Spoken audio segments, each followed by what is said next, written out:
AkronHipHop.com, the ReporterNewspaperOnline.com. Brother Steve. Greetings. Assalamu alaikum. Habaragani. Peace. Hey, man. It is always a blessing when the black man steps into Mecca. Yes, sir. And that's exactly what this is, as far as the surroundings, the environment, the vibe.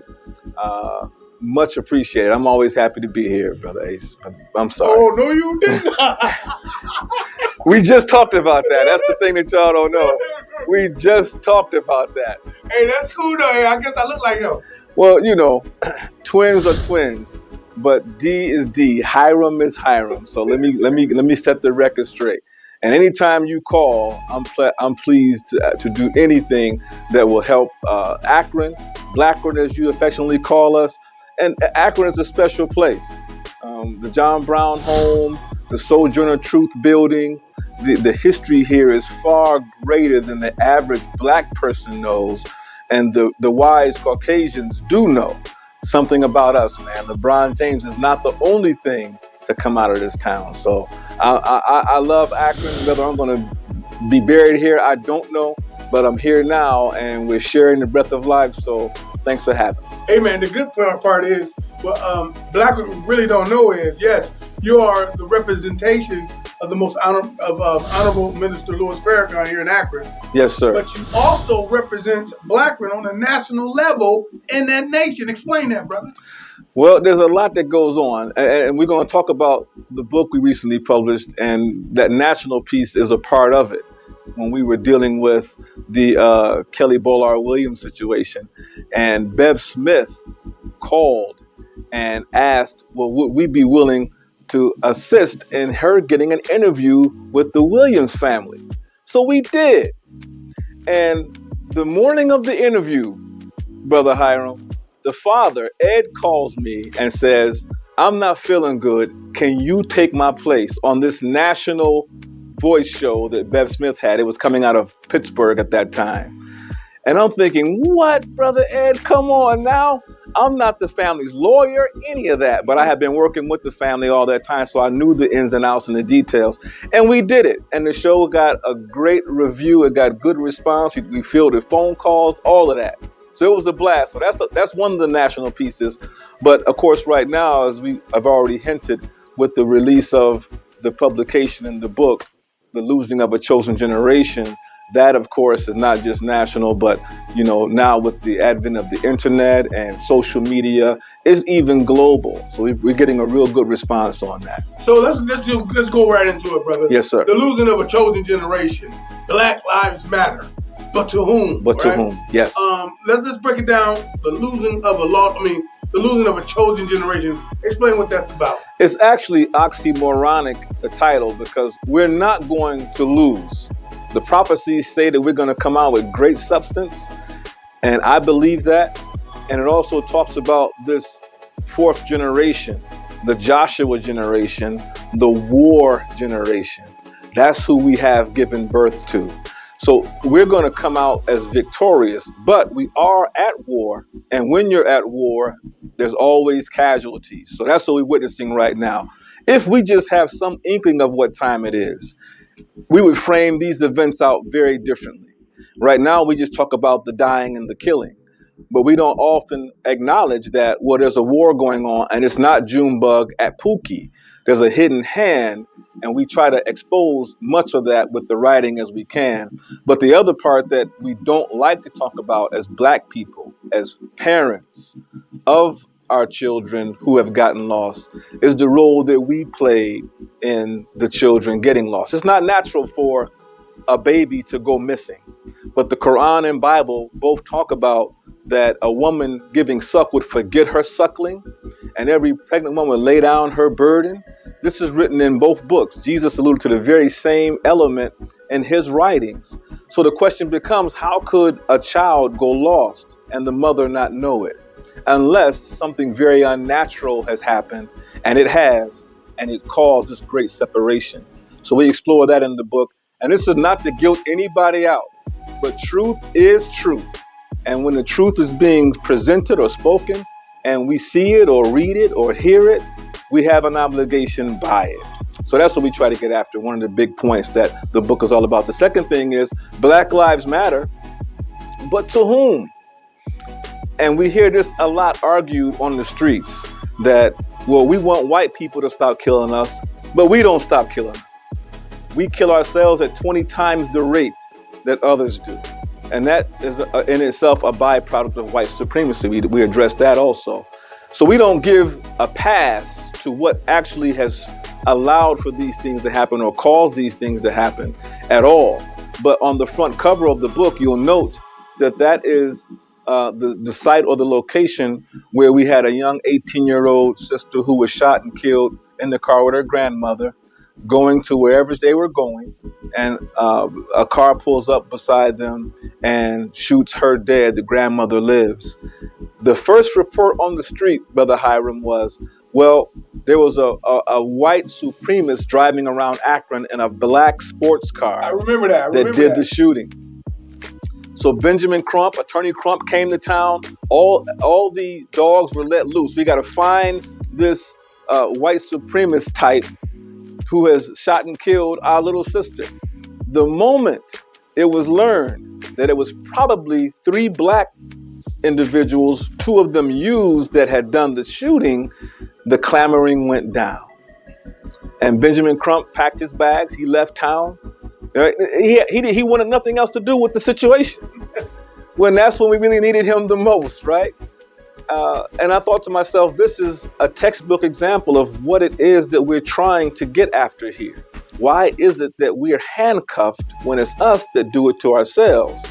Now, D.L. Hughley, I like his GED moment on his show, but he oftentimes, I think I know why he says it like he says it, but he says there's no such thing as black on black crime, and that this is due more to circumstances and neighborhood and proximity and all of that. And that's true. But there is another element to us when we kill us that is steeped with self-hatred.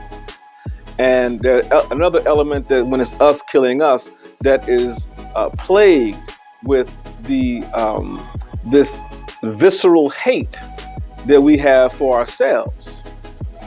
And that's documented. We can't get around that. So we have a diseased heart that needs to be healed. We set trip with each other, Bloods and Crips. We set trip with each other, whether it's church and mosque. And we set trip with each other, whether it's I'm from a big city, you from a small city. Willie Lynch is alive and well right now, today in 2021. So those are things that we have to really look within and deal with in-house. And I think that when we get the courage to do that, we'll see a dramatic turnaround. Amen. So first off, I'm proud of you to put this work together. Much appreciated. You did it yourself? You had a team? What's going on, bro? You remember when we were doing the peace talks? Right. We invited many of you who are in the listening audience to come out, and we stressed, bring your sons. Because in 2012, when Mayor Pasquale was working here in Akron, they were talking about doing spring cleaning. We went to city council and argued to the mayor that we should hold off on his plan until we, the community professionals, had a chance to engage the young people with community talks, peace talks. We made that statement. It was published. We weren't there to get any media attention, but there was a media person there who recorded it, and he published it on the internet and in one of Akron's local publications. Right. So what happened after that was we went to Savior's Day in Detroit that year, our big convention, the crowning event of Black History Month. And the Honorable Louis Farrakhan said, I want you to go home and stand between the guns. Now, Minister Farrakhan, of course, is a warrior. He's a general. And when he says stand between the guns, I'm thinking that means literally, while our young people are acting a fool, to get out in the middle of that. I said, he can't mean that. So what does he mean? And how do we use that in a user-friendly way where we live? And that's how the peace talks were born. It was never designed that I would be the facilitator of all of the engagement and the discussions. We wanted to start off with the older, more seasoned gentlemen and then hand it over to the youth that would take the point and begin to conduct and facilitate those conversations. So we did several of those and we documented each one. At the same time, we had started a series at the Reporter newspaper called The Losing of a Chosen Generation that came out of the Million Man March and watching what was actually happening versus what people saw happening on October 16, 1995. One of the, without being winded about it, one of the motives for the Million Man March was to thwart the plans of your open enemy, the government of the United States of America, to kill young men wholesale. They had already set the stage with Colors, Death Wish 1 and 2, Menace to Society. Right. So the world was seeing the black man as maniacal, as bestial, as a thug, a killer, perpetual drug dealers and pimps. And we knew that that doesn't represent us at all. We actually just the reverse of that. So what we did was the Million Man March challenged the world view. The world was watching that day, hoping that something was going to jump off. They had the military up under DC, poised to come out and kill us wholesale if we begin to act up. And they told Minister Farrakhan, if something jumps off, we have an escape route for you. And many of you know, the Honorable Louis Farrakhan said, no, if something jumps off, I'm going down to be with my brothers. This is a good day to die as any. And as fate would have it, we ended up seeing a glimpse of heaven on that day. There was not one incident. And we did that not one, not two, but three more times, and capped it off with 10-10-15, the 20th anniversary of the Million Man March. Point being, when the world saw that, it was known then that this is not the black man we've been seeing in all these movies and has been how he's been characterized in the media. And so they could not go forward with their plans at that time to do what we see them now doing, which is shooting us dead in the streets. And there's very little or any outcry about it. And the George Floyd piece, which we get after in the book, was the game changer. And the only reason why one reason why George Floyd was so different was because for the first time, Caucasians said, this is wrong. And then we started seeing major changes. Now every day on NPR and most other stations where white people are talking to each other, they're talking about racism, they're talking about the elections, they're talking about the divided America and how the culture needs to change. So that was one of the big reasons that was behind the motivation for the writing. So let's go into the book itself, the table of contents. I'm gonna scream out a topic. Sure. I'm calling it a chapter. That's what I'm gonna call it. Yes, sir. And just kind of break it down and tell me what was the motivation behind it. Let's start with controlling the images we see. Oh boy. Chapter what's that? 4. One of the things, again, when we were doing the articles, you'll find that all of the chapters are dated, so you can kind of capsulize or visualize when this writing happened and what was going on. And the images, of course, and Mecca Media is a great help in this respect because we would like to control the images that are in front of us as it relates to who we are, right? So what happens is the media machine, and President Trump, when he talked about some of this, and we addressed him in the book also, he knew that he wasn't wrong in what he was saying about the lying media. But he was getting ahead of the media so that when they highlighted his lies, he would already have a defense mounted that, well, I already told y'all that the media lies first. So it was just, apples and oranges, really. But one of the motivations behind that chapter, and again, we do many rap references because to me, we wanted to make we wanted to put together that which would help our young men in particular to have a voice and begin to talk about the very serious life events that they are confronted with every day, not just sometime, but every day. So to finish the point, when Willie Brewer was murdered in front of Mr. Pantry's 17-year-old student at Buchtel High School, there was much speculation. Well, what actually happened? What goes down? And when we got to the scene, I got a call from Coach Powers, and he said one of my guys just got shot. In fact, that's how we opened the chapter up, with that particular phone call. And by the time he called me, we were already at the scene, and it was the general black neighborhood shooting. Mothers crying, children afraid, 4 o'clock in the afternoon. And the worst part, Brother Hiram, was later on that day, Mr. Pantry is open for business, and we are going in and out as though nothing horrible had just happened. The sister who worked there told me that once he had gotten shot, he came inside and he was telling her, look, I've been shot. And of course, at that time, he doesn't understand that you're not going to survive this. You're going to bleed out, young brother, at 17 years old. But we juxtapose that with Tupac and his writing, Dear Mama. He won awards for that song, but he talked about at 17, he was kicked out on the street. And we explore the life of the young black male at 17 years old. We want to control the narrative. We don't want someone else to make us think that our young sons are monsters. Right. Or now the language is savage. We use it in a positive way, but still words have power. Words carry energy, and we should really be careful how we characterize ourselves.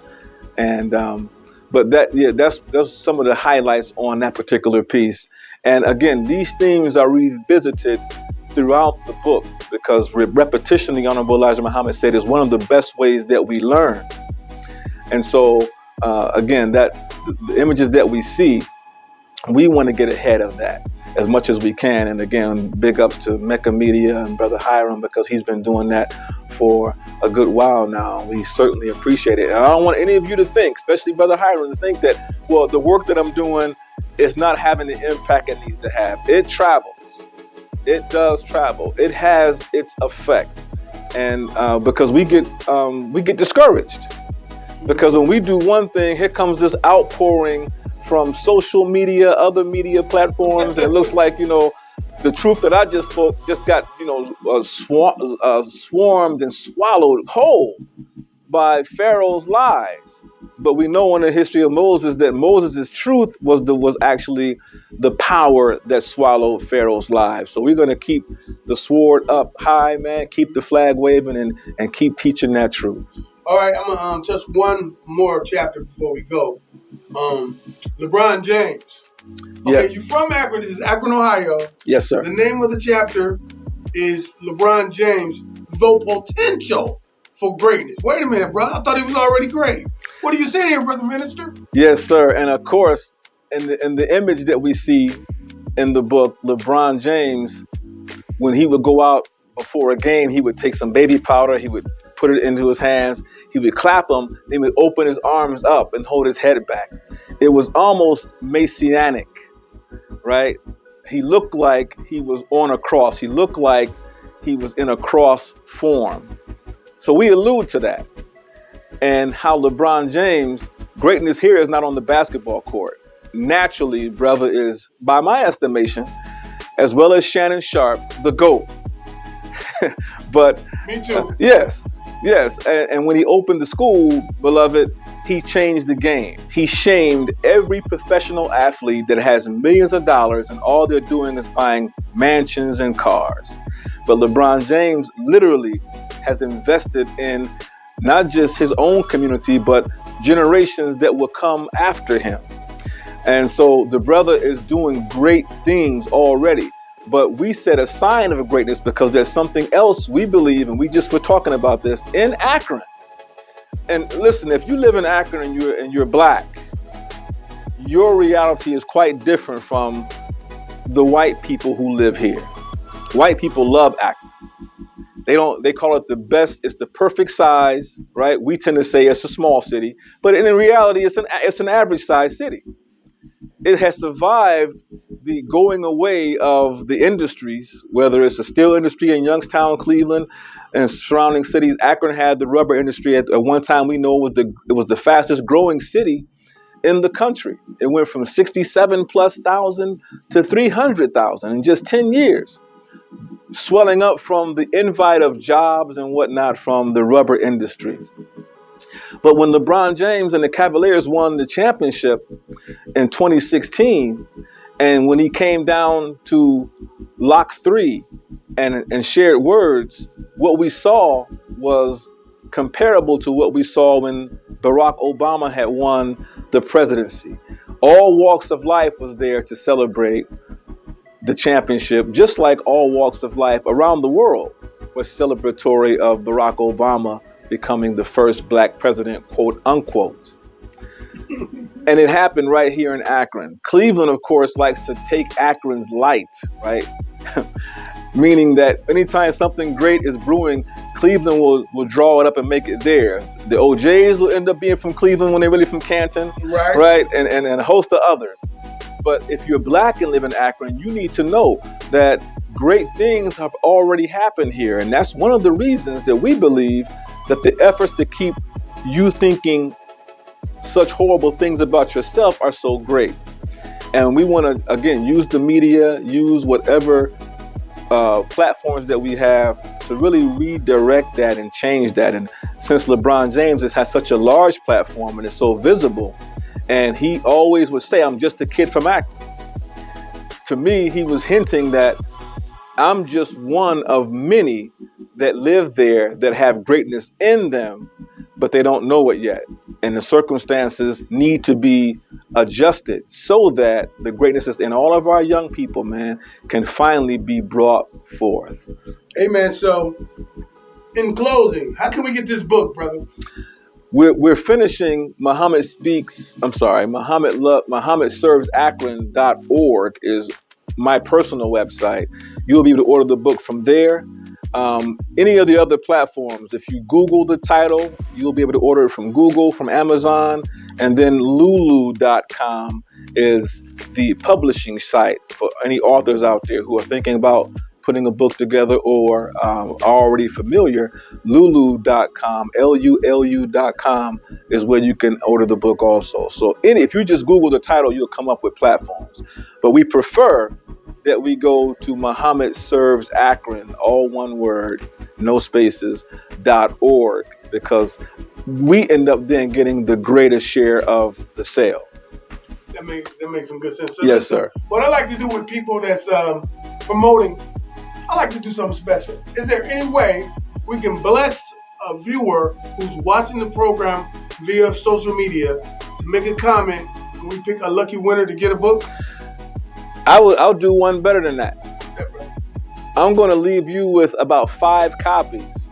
Okay. And that way, the top 5, and you can do the math and figure out which comments you like the most, Brother Hiram, because you are a media mogul of sorts. But really, the brother has been, and he was just saying, I can't believe that I'm using all that I've learned to do this work. But we will that. Right? Again, if I prepare myself in any kind of way, I'm really calling my future forward. This is what I'm going to become, right? Not what I wish to become. And Dick Gregory spoke about that, or I hope to become. We will it with key language, right? And brother started off with one kind of media, but that doesn't mean that that's all that I am. I like to tell young folks, don't just get caught up in one or two things in life. You can do whatever you want, and you can change direction whenever you want.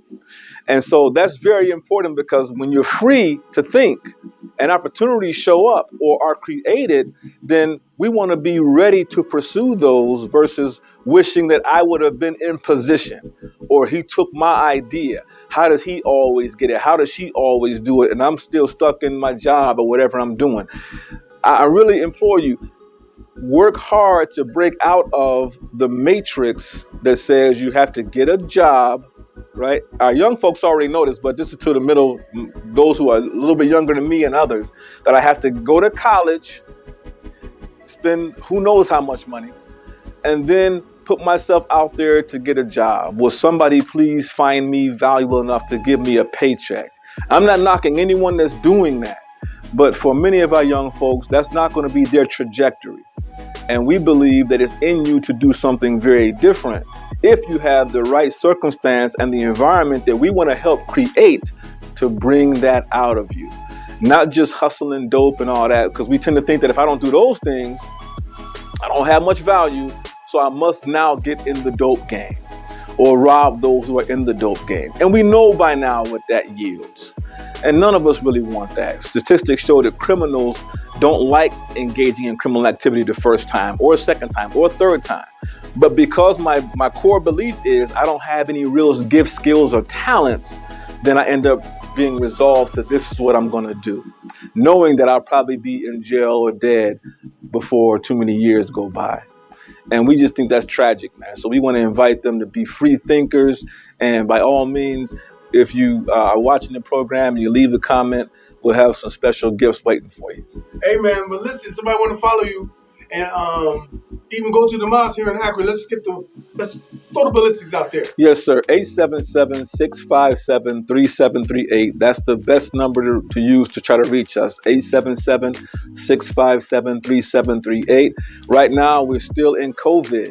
So NOI.org is the best route if you'd like to learn more about what the Nation of Islam is doing, what the Honorable Louis Farrakhan is saying. Again, we got Savior's Day coming up just in a few days. And of course, with this coronavirus and the vaccines that are out, we've taken a very strong position warning our people about the vaccines. And I don't know where you all stand on that, but I can tell you, if you haven't made a decision, listen to what we're saying first, and then you make an informed decision.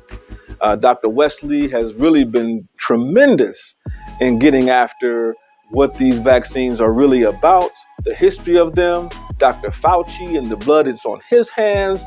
I mean, you won't believe it until he shows you. This is not just what we're saying. This is how you can find it yourself. And then have the courage to do what's right for you and for your children. So NOI.org, MuhammadServesAkron.org, and 877-657-3738 is the contact. Well, Brother Muhammad, thank you very much for taking the time to slam down here to Mecca Media, Black Yes, sir. Thank you for having us, brother. Always appreciate it. Have some fun and get something done, baby.